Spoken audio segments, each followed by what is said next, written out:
Good evening everyone, welcome to my YouTube channel. Today we are going to study about the Quantitative and Contingency School of Management. So let me introduce myself. I am Megha Sharma, NET qualified in Industrial Relation and Labor Welfare. And my group is this, Telegram group is this. You can join and rate, review, feedback, share to your friends also, and subscribe my channel. So moving towards the content. So today we will cover about the quantitative approach in which we study about the management science and operations management and management information system. The second one is contingency approach, and the third one is quality school of thought in which we study about the Kaizen and re-engineering. So one by one. So the first one is quantitative approach. Quantitative approach में basically जो mathematician थे, physicist थे और बहुत सारे जो other scientist थे, उन्होंने वर्ल्ड वार 2 के दौरान कुछ जो मिलिट्री इशूज थी उनको उस प्रॉब्लम को सॉल्व करने के लिए ज्वाइन किए थे. तो जो क्वांटिटेटिव अप्रोच था उसमें वर्ल्ड वार 2 में यूज किया गया था, स्टडी को कंडक्ट किया गया था, डिसीजन मेकिंग लेने के लिए उसको इन्वॉल्व किया गया था क्वांटिटेटिव मैनेजमेंट अप्रोच को, जिसमें कुछ क्वांटिटेटिव टेक्निक्स यूज किए गए थे. जो क्वांटिटेटिव टेक्निक्स यूज किए गए थे जैसे कि स्टैटिस्टिक्स हो गया, आपका इंफॉर्मेशन मॉडल्स हो गए, तो ये सारी कंप्यूटर सिमुलेशन हो गया, तो ये सारी जो है मेथड्स को यूज किया गया था इम्प्रूव करने के लिए डिसीजन मेकिंग को. ठीक है. मेनली जो सुपरवाइजर थे, एडमिनिस्ट्रेटर्स थे, तो उन्होंने यूज किया था कंप्यूटेशनल मॉडल को, जिससे कि मनी भी सेव हो एज वेल एज टाइम भी सेव हो. तो मैनेजर्स जो थे डिफरेंट डिफरेंट टाइप्स ऑफ के एप्लीकेशन साइंस को यूज किया, उन्होंने मैथमेटिकल प्रोजेक्शंस किए और अपने जो प्रोजेक्शंस थे उसको सक्सेसफुल करने के लिए क्वांटिटेटिव अप्रोच का यूज किया. इसमें मॉडलिंग जो है वो बहुत ज़्यादा यूज़ किया गया था एक्चुअली इन्वेंट्री को देखने के लिए कि कितनी इन्वेंट्री हमारे पास है और हमें नया प्रोडक्ट जो है वो कब ऑर्डर करना है. तो ये सारी चीज़ें जो है वर्ल्ड वार 2 में यूज़ की गई और वहाँ पे सॉल्व की गई थी प्रॉब्लम्स को, और उसमें मॉडलिंग टेक्निक यूज़ की गई थी. ठीक है. सो मैनेजमेंट साइंस है ये. मैनेजमेंट साइंस में मेनली इसको ये इमर्ज इसलिए हुआ था प्रॉब्लम को सॉल्व करने के लिए, उस टाइम जो ग्लोबल वॉरफेयर हुआ था उस टाइम. तो ये जो है मैनेजमेंट साइंस जो है वो साइंटिफिक अप्रोच को यूज करता है जो भी मैनेजरियल प्रॉब्लम्स है उनको सॉल्व करने के लिए, क्योंकि जो मेनली मैनेजर्स को इंकरेज करना था कि मैथमेटिक्स यूज करें, स्टैटिस्टिक्स यूज करें, क्योंकि ये भी एक क्वांटिटेटिव टेक्निक है. तो मैनेजमेंट डिसीजंस में क्वांटिटेटिव टेक्निक को यूज करके ही मैनेजर जो है वो डिसीजन लें. मैनेजर जो है वो बहुत सारे सेवरल जो है वो साइंस एप्लीकेशंस को यूज़ कर रहे हैं. जैसे फर्स्ट वन जो है वो मैथमेटिकल फोरकास्टिंग है. तो मैथमेटिकल फोरकास्टिंग किस लिए यूज़ कर रहे हैं हम? जो प्रोजेक्शंस हैं उसको बनाने के लिए हम यूज़ करते हैं, और जो कि प्लानिंग प्रोसीजर में यूज़फुल होता है. तो यहाँ पे हम मैथमेटिकल फोरकास्टिंग करते हैं. नेक्स्ट जो है वो इन्वेंट्री मॉडलिंग है. इन्वेंट्री मॉडलिंग क्या होता है?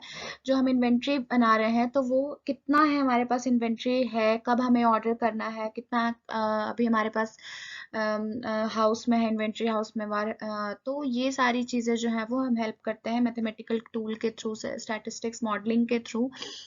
तो ये हो गया आपका inventory model. The third one is Qing theory. Qing theory क्या होता है कि कस्टमर को जो वेटिंग कर रहे हैं या जो सर्विस कॉस्ट है उसको मिनिमाइज करने के लिए, कस्टमर वेटिंग टाइम को और सर्विस कॉस्ट को मिनिमाइज करने के लिए हम क्विंग थ्योरी का यूज करते हैं, क्योंकि ये हमें हेल्प करता है एलोकेट करने में. जो हमारे सर्विस पर्सोनल है या जो वर्क स्टेशन पे वर्क कर रहे हैं पर्सन, तो उनके लिए ये हेल्पफुल होता है.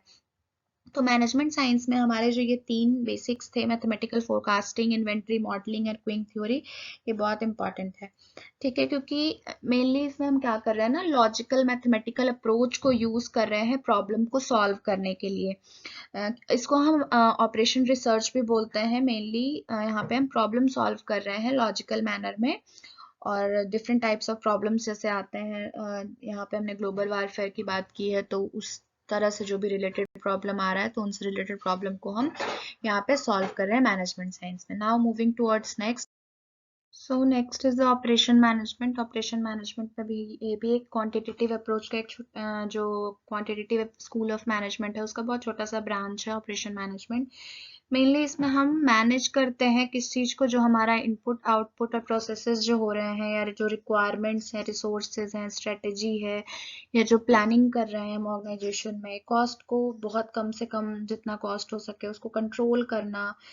मतलब ये सारी चीजें जो है वो ऑपरेशंस में होती हैं। जितनी हमें रिक्वायरमेंट, जैसे हमारा इनपुट है, इनपुट में आ गया आपका रॉ मटेरियल्स, तो इनपुट की जो रिक्वायरमेंट्स है वो कितनी होनी चाहिए, प्लानिंग हम किस तरह से उसको करेंगे सारी चीज़ों को, रिसोर्सेज कहाँ से आएंगे, कॉस्ट कैसे इफिशिएंट कॉस्ट यूज़ करना है, तो ये सारी चीज़ें जो है इनपुट आउटपुट स्ट्रेटेजी प्रोडक्शन और जो लास्ट है वो कंट्रोल, ये तो ये सारी चीज़ें जो है वो ऑपरेशंस मैनेजमेंट में आ जाती हैं, किस तरह से हमको सारी चीज़ों को मैनेज करना है।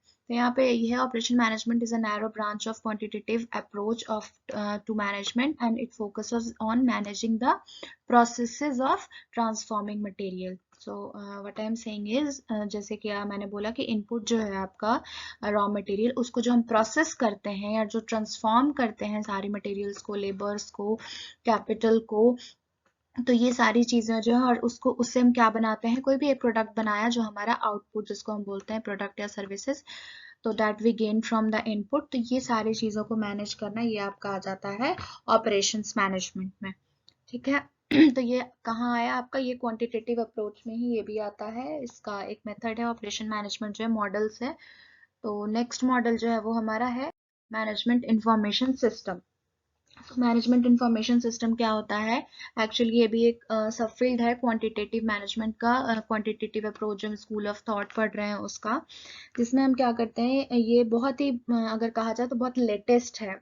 इसमें क्या करते हैं, जो एक ऐसा इंफॉर्मेशन सिस्टम है जो कि क्या करता है, पास्ट की जो चीज़ें हो चुकी हैं उसको ऑर्गेनाइज करता है, जो प्रेजेंट में हो रही हैं वो, और हमें जो प्रोजेक्टेड डाटा मतलब फ्यूचर के लिए जो हमें चाहिए उसके लिए, तो ये सारी चीज़ों के लिए इंटरनल और एक्सटर्नल जो सोर्सेज हैं, और जो हमें बाद में कोई चीज़ यूज होने वाली है, और ये सारे लेवल्स पे रिसोर्स करके उसको हम रखते हैं, मैनेजर से लेके जो हमारा सारे ऑर्गेनाइजेशनल लेवल्स हैं उन सब पे हम इसको अरेंज करके रखते हैं। जो हमारा पूरा डेटा होता है उसको हम पूरा अरेंज करके, क्योंकि कोई भी इंफॉर्मेशन जब हमें बाद में चाहिए होगा, कोई सुपरवाइजर को चाहिए होगा, तो वो यूज कर सके उस इंफॉर्मेशन को, तो ये एक हम MIS में हम यही सारी चीज़ों को कलेक्ट करके एक्चुअली रखते हैं। ठीक है।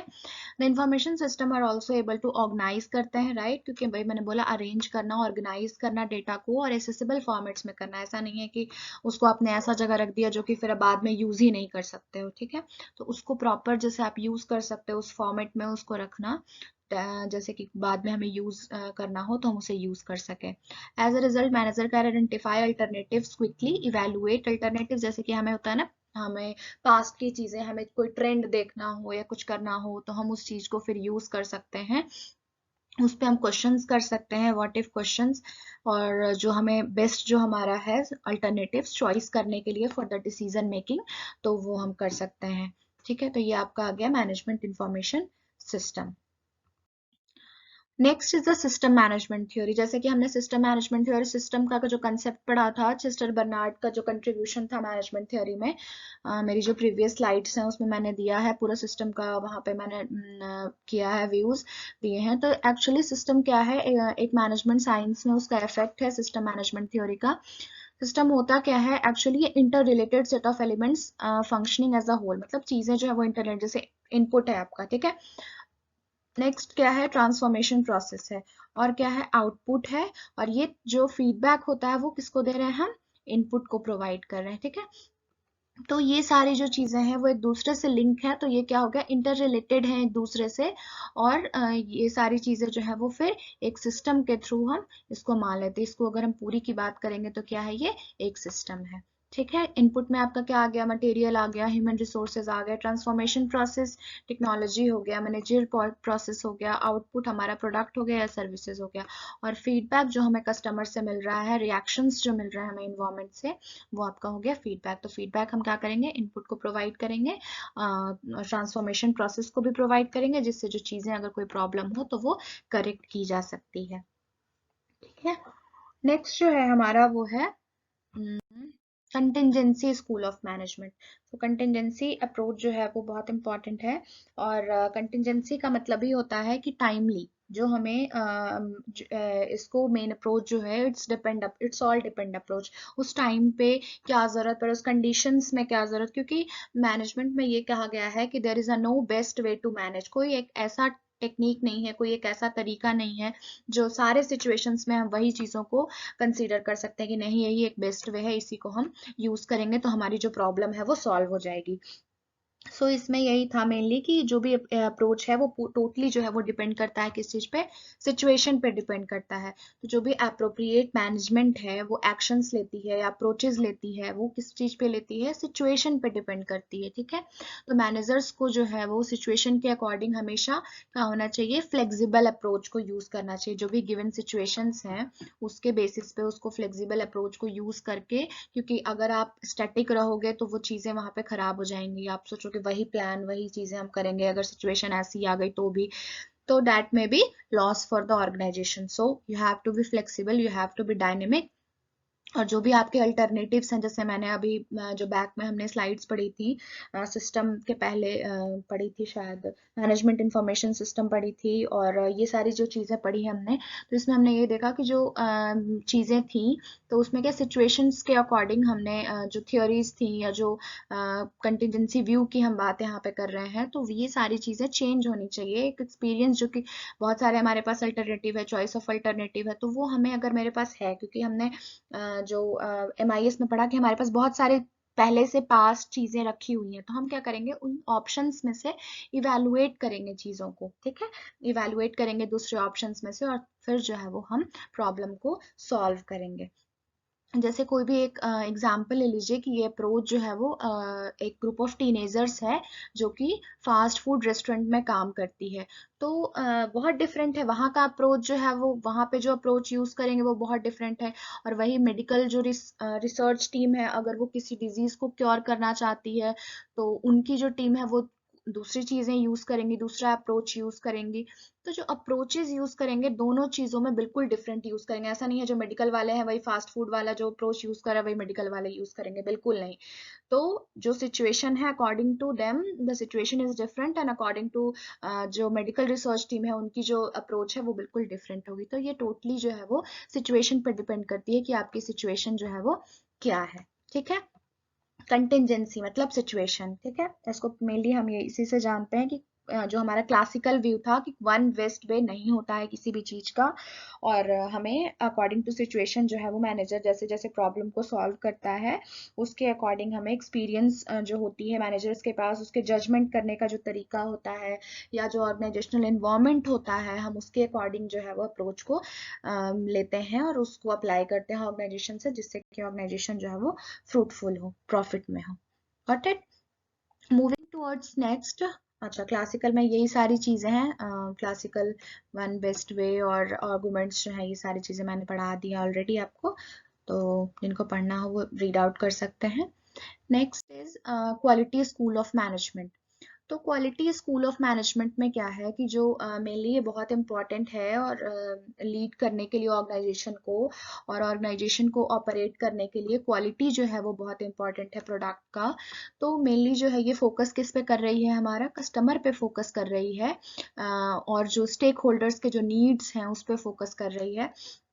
इसको हम मेनली बोले तो ये टोटल ऑर्गेनाइजेशन पे फोकस कर रही है, जो कि क्या कर रहा है, हाई क्वालिटी डिलीवर कर रहा हो कस्टमर को, ठीक है।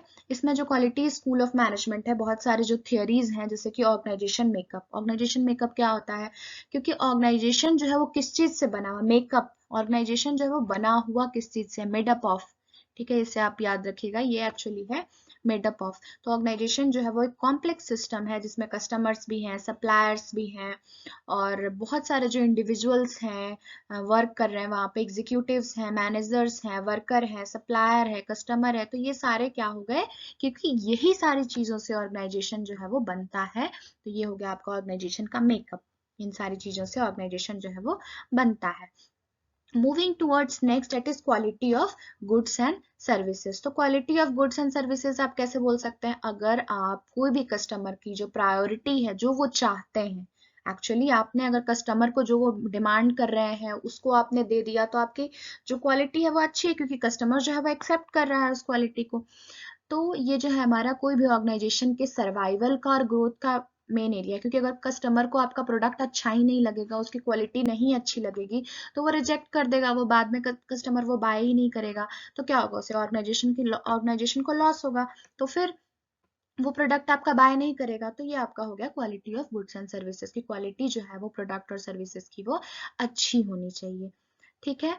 नेक्स्ट जो है वो continuous improvement in goods and services. अब जैसे ये भी बहुत इंपॉर्टेंट है, जैसे कोलगेट का एग्जांपल ले लीजिए आप। पहले जो कोलगेट आता था तो वो एक वाइट और रेड वाला जो बैंड होता था उसी में आता था मेनली, जो प्लेन कोई फ्लेवर्स नहीं थे उसमें, लेकिन सॉल्ट जो था वो। लेकिन अब जो कोलगेट आने लगा है वो बहुत बहुत डिफरेंट डिफरेंट फ्लेवर्स में, जैसे कि नीम वाली और बहुत सारे अलग अलग ऑर्गेनिक चीज़ों से बन के आने लगा है। क्यों? क्योंकि अब जो नेचुरल चीज़ों की डिमांड जो है वो बहुत ज़्यादा इंक्रीज हो रही है, लोगों के बीच में अवेयरनेस हो रहा है कि हमें नेचुरल चीज़ें यूज़ करनी चाहिए। बहुत सारे जो टिप के लिए जो यूज़फुल इंग्रेडिएंट्स मतलब होते हैं जो होने चाहिए कोलगेट में, तो जैसे लौंग और पता नहीं क्या बबूल वगैरह जो है वो डिफरेंट डिफरेंट टाइप्स ऑफ के फ्लेवर्स में अब जो कोलगेट है वो आने लगा है। तो हमें कस्टमर के अकॉर्डिंग जो है वो कंटिन्यूअस इंप्रूवमेंट करना चाहिए गुड्स में, ना कि अगर आप एक गुड्स को ही लेके चलेंगे उसमें कोई वैल्यू एडिशन नहीं करेंगे तो वो क्या हो जाएगा, आउट ऑफ डेट हो जाएगा। जैसे हमने अगर आपने पढ़ा होगा बिजनेस साइकिल, तो जो हमारा है बिजनेस साइकिल इस तरह से होता है। इसमें क्या करते हैं हम, ये इस तरह से होता है, एक्चुअली इसमें बना नहीं पा रही हूँ मैं तो, बट इस तरह से ही होता है। तो एक स्टेज के बाद जो है वो प्रोडक्ट हमारा डिक्लाइन स्टेज पे पहुंच जाता है। ठीक है। तो इस वजह से क्या होता है, होना चाहिए कि जो हमारा प्रोडक्ट है उसमें हमेशा जो है वो इम्प्रूवमेंट होना चाहिए, जिससे कि अगर वो आपने अगर उसके डिफरेंट डिफरेंट प्रोडक्ट जो है वो ले आए हो तो उससे जो है वो यहाँ पे स्टेज पे पहुंचेगा नहीं, और यहाँ से फिर बैक होके वो क्लासिकल जो अप्रोच होता है फिर उसमें चला जाएगा। ठीक है, इस तरह से जो होता है। राइट। तो नेक्स्ट जो है हमारा वो एम्प्लॉय वर्किंग इन टीम। तो एम्प्लॉय जो है वो वर्किंग इन टीम होना चाहिए। क्यों ऐसा बोला गया है? क्योंकि ऑर्गेनाइजेशन में जो ग्रुप्स होते हैं, क्योंकि वो कोई भी चीज आप प्लान कर रहे हो या प्रॉब्लम को सॉल्व कर रहे हो तो उसके लिए बहुत जरूरी होता है। तो हमेशा जो है वो एक टीम में काम करना चाहिए, जिससे कि आपका ऑर्गेनाइजेशन जो है वो एक अप्रोच अच्छा हो, एक प्लीजर हो ऑर्गेनाइजेशन में वर्क कर रहे हैं, क्योंकि आपको ऑलमोस्ट 8 to 10 आवर्स जो है वो ऑर्गेनाइजेशन में रहना होता है। तो आप टीम को, अगर आप टीम में काम करेंगे तो उससे क्या होगा, ग्रोथ जो है वो ज्यादा होगा। नेक्स्ट क्या है हमारा जो लास्ट वन है वो क्या है, developing openness and trust. So this means that कि जो ऑर्गेनाइजेशन में क्या है, अगर आप वर्क कर रहे हैं टीम में तो आप ओपननेस रखो। अगर आपको कोई चीज़ पता चल रही है ऑर्गेनाइजेशन से तो आप अपने एम्प्लॉय के साथ शेयर करो। इससे क्या होता है ना कि एक ट्रस्ट डेवलप होता है आपके बीच में, कॉन्फिडेंस जो होता है मेंबर्स के बीच में, वो भी बहुत ज़्यादा इंपॉर्टेंट है, जो कि बहुत ज़्यादा सक्सेस के लिए मतलब कहो इसको एक कंडीशंस है कि ये जो कॉन्फिडेंस अगर होनी चाहिए मेंबर्स के ऑर्गेनाइजेशन में तो ये बहुत ज़्यादा ज़रूरी है ऑर्गेनाइजेशन के सक्सेस होने के लिए।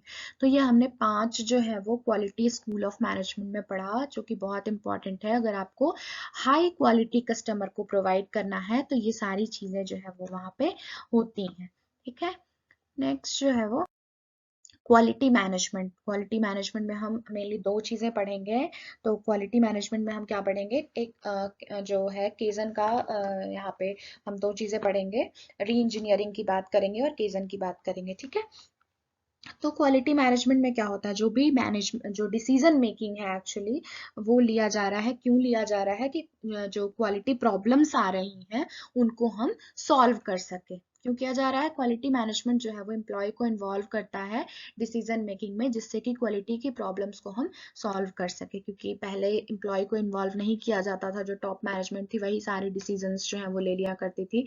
लेकिन अगर आप एम्प्लॉय को, क्योंकि लोअर लेवल पे प्रॉब्लम्स आती हैं, तो इस वजह से हमने एम्प्लॉय को इन्वॉल्व किया और क्वालिटी प्रॉब्लम्स को हम प्रिवेंट करने की कोशिश करेंगे। तो जो दोनों अप्रोचेस जो है वो मैं 1 by 1 दोनों अप्रोचेस हम पढ़ेंगे। जो फर्स्ट वन है केजन है, इसको हम प्रोनाउंस कैसे करते हैं, केजन। ठीक है।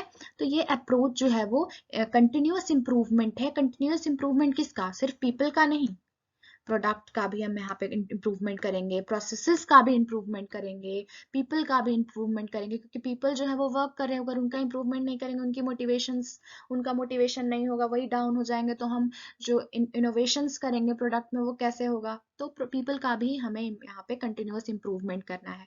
री इंजीनियरिंग अप्रोच क्या है? री इंजीनियरिंग अप्रोच जो है उसमें हम क्या करते हैं, वो मेनली हम उसमें चेंज लाते हैं, क्योंकि जैसे जैसे प्रोडक्ट जो है वो हमारा ओल्ड हो रहा है, तो हम क्या करते हैं, कुछ उसमें नया करके बिल्कुल चेंज कर देते हैं। ठीक है। केजन जो है, वन बाय वन हम केजन को डिटेल में पढ़ेंगे और फिर री इंजीनियरिंग को भी पढ़ेंगे। ठीक है।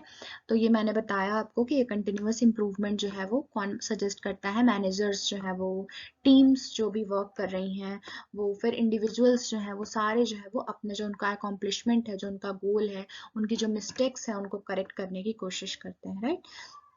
जो क्वालिटी मैनेजर्स हैं वो हेल्प करते हैं एम्प्लॉयज को कि उनका जो पर्सनल वर्क एक्सपीरियंस है उसको शेयर करें, इनकरेज करें, जिससे कि जो लोग और ऑर्गेनाइजेशन में जो काम कर रहे हैं वो कुछ सीख सकें। राइट। और इस तरीके से क्या करते हैं हम, जो उनका एक्सपीरियंस है वो उनकी जो नॉलेज है, उनका जो फेलियर्स है, उससे हम कुछ लर्न कर सके ऑर्गेनाइजेशन में, और कंटिन्यूअस जो है वो डेवलप कर सके कुछ नया तरीका है, कुछ इंप्रूवमेंट करने का तरीका, जो प्रॉब्लम आ रही है उनको करेक्ट करने का तरीका। तो ये सारी चीजें जो है वो हम डेवलप कर सकते हैं। काइजन क्या कमिट करता है, जो steady work towards steady continual improvement, और जो बेस्ट वे है कंटिन्यूअस इंप्रूवमेंट का, ऑर्गेनाइजेशन जो काम कर रहे हैं ऑर्गेनाइजेशन में उनका, कि हाई प्रायोरिटी किसको देना चाहिए, लर्निंग को देना चाहिए। क्योंकि हमने ये ऊपर में जितने भी पॉइंट्स पढ़े हैं उससे हमने यही समझा कि लर्निंग जो है वो बहुत इंपॉर्टेंट है, क्योंकि सारे ऑर्गेनाइजेशन में क्या हो रहा है, जो भी इंप्लॉयज हैं कुछ लर्न करते हैं अपने फेलियर से, उसको हम यहाँ पे क्या कर रहे हैं, आइडेंटिफाई कर रहे हैं कि हमने क्या लर्न किया, क्या फेलियर हुआ, क्या एक्सपीरियंस उन्होंने गेन किया, उसको सारे लोगों में हम एम्प्लॉय में बता रहे हैं कि हमने ये कोशिश की थी, हमें ये फेलियर मिला, तो उससे क्या हुआ, लोगों में अवेयरनेस हुआ कि चलो ये प्रॉब्लम आती है तो हम उसको इस तरह से सॉल्व कर सकते हैं। जो भी इस प्रोसेस में थे ऑर्गेनाइजेशन में, वो सारे पार्टिसिपेट करेंगे किसके लिए, इम्प्रूवमेंट के लिए, अपॉर्चुनिटीज फॉर इम्प्रूवमेंट, टेस्ट करेंगे नए अप्रोचेस को, और जो है रिजल्ट्स को रिकॉर्ड करेंगे, और जो रिकमेंड चेंजेस भी करेंगे। ऐसा नहीं है कि हमेशा वही सारी चीजें हों, हम चेंजेस भी लाएंगे जिससे कि बेनिफिट हो ऑर्गेनाइजेशन का। ये हमारा हो गया कंप्लीट केस एंड नाउ। सो री इंजीनियरिंग अप्रोच जो है उसमें हम क्या करती है, जो मैनेजमेंट है उसका टोटल जो फोकस होता है वो किस चीज पे होता है, चेंज करना चाहती है, क्रिएट करना चाहती है चेंज, बिग चेंज, और फास्ट करना चाहती है। क्यों? क्योंकि इसका जो मेन मोटिव होता है वो ये होता है, क्योंकि इसमें क्या करते हैं ना, हमें प्रोसेस को चेंज करना है। ठीक है। तो हम क्या करेंगे, फर्स्ट जो है वो हम ये करेंगे कि हम जो भी हमें प्रोसेस को चेंज करना है उसको हम आइडेंटिफाई करेंगे इसमें, कि हमें चेंज करना क्या है, क्यों, क्या जरूरत है उस चेंज की। तो उसको हम चेंज करने के लिए हम क्या करेंगे, उसको देख लेंगे अच्छे से, उसको एनालाइज कर लेंगे कि हमें क्या चेंज करना है, फिर उसके प्रोसेस को डायग्नोस करेंगे, फिर प्रोसेस को रीडिजाइन करेंगे, फिर रिकंस्ट्रक्शंस करेंगे, फिर जो हमने रिकंस्ट्रक्शन कर दिया फिर उसके बाद मॉनिटरिंग करेंगे उस चीज को। ठीक है। और इस तरह से जो है वो प्रोसेस जो है वो उस पे हम फिर कंट्रोल करेंगे, कि देखेंगे कि किस तरह से जो है वो इम्प्रूवमेंट हो रही है। तो जो री इंजीनियरिंग होती है उसमें क्या करते हैं, हम रीडिजाइन करते हैं पूरा बिजनेस प्रोसेस को। इसको हम बहुत जगह आप देखोगे कि बिजनेस प्रोसेस री इंजीनियरिंग करके पूरी पूरी चीजें आती हैं, सब्जेक्ट्स भी हैं एमबीए में पढ़ने के लिए, कि बिजनेस री इंजीनियरिंग पे, बिजनेस प्रोसेस री इंजीनियरिंग पे। तो ये सारी चीजें जो है हम एक रेडिकल चेंज करते हैं, हम किस चीज में इंप्रूवमेंट करने के लिए, उसके कॉस्ट को इम्प्रूव करने के लिए, उसकी क्वालिटी को इम्प्रूव करने के लिए, उसकी सर्विस को इम्प्रूव करने के लिए, उसकी स्पीड को इम्प्रूव करने के लिए। और ये सारी चीजों को करने के लिए हमें एम्प्लॉय की जरूरत होती है, मैनेजर्स की जरूरत होती है, जो सारे कंपनी के जो ऑपरेशंस हैं उसको, उस एस्पेक्ट्स को देखे, और ऑर्गेनाइजेशनल सिस्टम में उस चीज को रीबिल्ड करने के लिए किस तरह से हम उसको रीबिल्ड करेंगे, जिससे हमारी क्या होगी, मेन हमारा गोल क्या है। एक्चुअली हमारा गोल यही है ना कि हम कम से कम एलिमिनेट करें सारे वेस्टेज को और ज्यादा से ज्यादा प्रॉफिट करें। Right. Re-engineering is neither easy nor cheap, but companies that adopt this plan have reaped remarkable results. Actually हम ये नहीं कह सकते हैं कि ये बहुत cheap है, क्योंकि इसमें बहुत ज़्यादा टाइम भी लगता है, और अगर आपने जो प्रोडक्ट बनाया है तो उसको बनाने में बहुत ज़्यादा कॉस्ट भी लगता है, तो ये बहुत ज़्यादा cheap नहीं है और बहुत easy भी नहीं है, क्योंकि चेंज जो है वो बिल्कुल किसी को पसंद नहीं आता है, everyone knows that. कि ऑर्गेनाइजेशन में चेंज जो है वो बहुत लाना डिफिकल्ट होता है, तो ये मैनेजर्स के लिए, एम्प्लॉयज़ के लिए, सबके लिए बहुत ज़्यादा डिफिकल्ट है, क्योंकि सारे प्रोसेसेस को समझना, इवेलुएट करना, सारे प्रोसेसेस को, न्यू जो प्रोसेस है उसको इम्प्लीमेंट करना, आइडेंटिफाई करना कि हमें चेंज करने की ज़रूरत कहाँ है। आपने अगर करेक्ट आइडेंटिफाई नहीं किया हो तो that will create a major problem for the company. So you have to know where you have to change. Okay, maybe the cost of the product is very much high or the quality is not good, so you have to increase your quality with the same cost, क्योंकि customer आपको same product के लिए बहुत ज़्यादा price देने के लिए ready नहीं होंगे, तो उस कॉस्ट में ही आपको अच्छी क्वालिटी जो है वो बिल्डअप करनी है। तो उसके लिए आपको अच्छे से प्रोसेस को समझना होगा, कहाँ पे आपकी जो है वो फॉल्ट हो रहा है, उसको करेक्ट करना। तो ये सारी चीज़ें जो है वो री इंजीनियरिंग में कंसीडर की जाती हैं। ठीक है, तो हमारा जो है वो मेनली आज बहुत सारे टॉपिक्स जो है वो मैंने कवर कर दिए हैं। जो है क्वांटिटेटिव अप्रोच कवर कर दिया मैंने, कंटिजेंसी अप्रोच का पूरा कवर कर दिया। ठीक है, और आपका जो है प्रिंसिपल्स और प्रैक्टिसेस ऑफ मैनेजमेंट का, उसमें हाफ ऑफ द जो टॉपिक था वो कवर हो चुका है। नेक्स्ट जो है वो हम फंक्शंस ऑफ मैनेजमेंट करेंगे। फंक्शंस ऑफ मैनेजमेंट जो है नेक्स्ट हम जो स्लाइड वीडियोस डालेंगे उसमें आपको फंक्शंस ऑफ मैनेजमेंट के, अगर इसमें कोई भी प्रॉब्लम हो किसी को तो प्लीज़ कमेंट सेक्शंस में आप बताइए, और अगर आप नए हो चैनल पे तो please subscribe my channel so that you can get any videos जो है, नोटिफिकेशंस जो है वो आपको मिल जाएंगी। ठीक है, तो कोई प्रॉब्लम हो तो प्लीज़ आप कमेंट सेक्शन में बताइएगा। Thank you for this session and good night.